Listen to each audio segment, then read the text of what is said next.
Hello and welcome.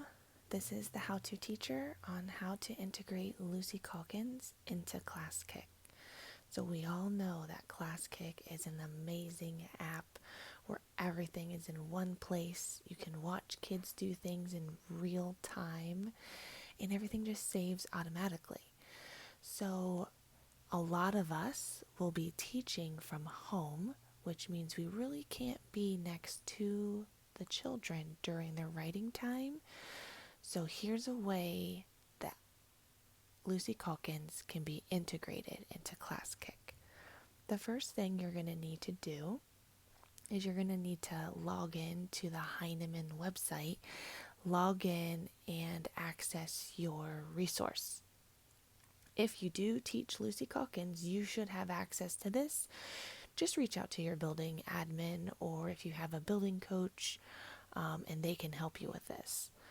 So in each writing unit, there are little anchor charts. We've got our nonfiction chapter books, and then this section here that says anchor charts. We want the single page version. When you click on it, it has the anchor chart that the student can now refer to.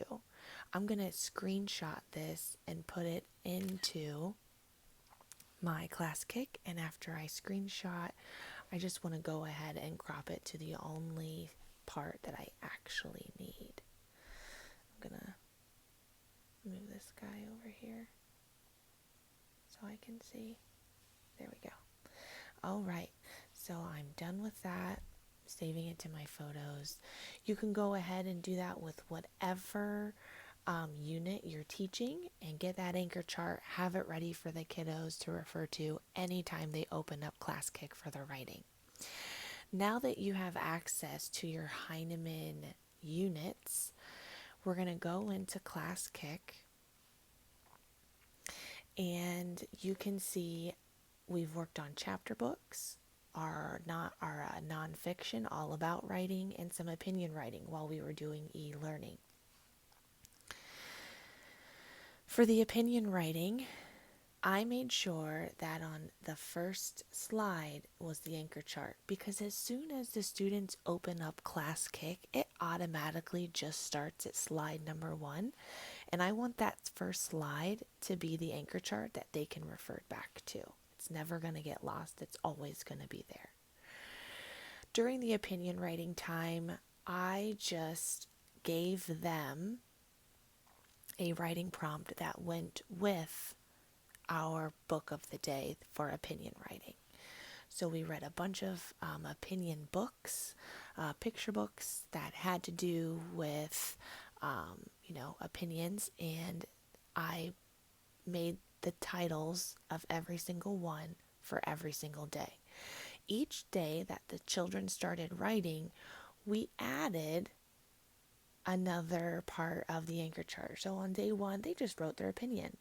Then on day 2, they wrote their opinion, and then they give lots of reasons. On day number 3, they write their opinion, give lots of reasons, and add details. So we're using that word, for example. This, of course, was modeled during Zoom time, and we went over it as a class. We applied it together, and then I sent them off on their own. So a way that you can use Lucy in Classkick is that you can just put the anchor chart on slide 1, and then you can give the writing prompts at the top. Another way that you can use it, I used it for our chapter books. You can have children, instead of typing, if you are really in those core primary grades where we need those students to have a pencil in their hand, go ahead and let them write on the paper, and then have them upload each page to their Classkick. So then as the teacher, all I have to do is when I click on here, they've got their anchor chart. I'm going to go ahead and I'm just going to see what this student wrote page by page. Also, when they're writing, if you're at the beginning of the year and it's hard to read what they wrote, teach your students how to record themselves reading what is on the page, and then that way all you have to do is press the play button and listen to them read.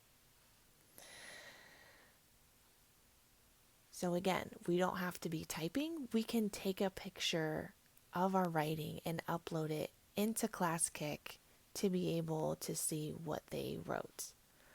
And last but not least, we did our all about books. Again, we have our anchor chart on the first page, and another way to incorporate some of this type of writing is I taught my students how to use safe search for pictures.